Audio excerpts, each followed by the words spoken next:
Okay, so this is the tailgate that I've been working on that had the dent in it. You can see just a little bit of red paint showing right through there and the primer there. So I still have just a tad bit of work, but that'll go down. But what I wanted to show is what kind of like a feather edge is supposed to be and how you blend all this stuff back in. So this is like clear coat up here where it's shiny, you can tell.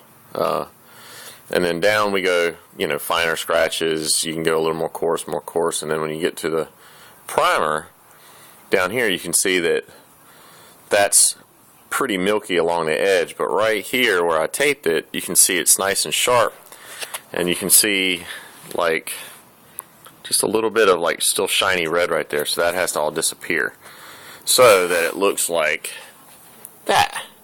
So when we go over it with the red, it'll blend in and you won't see a line. So that's what they mean by feather edging. So I still have to do that. All this right here is still kind of coarse right along here, but that'll be down to 400, and then it'll blend in real nice, and then you won't even tell it's there. So we'll see what it looks like in a little bit.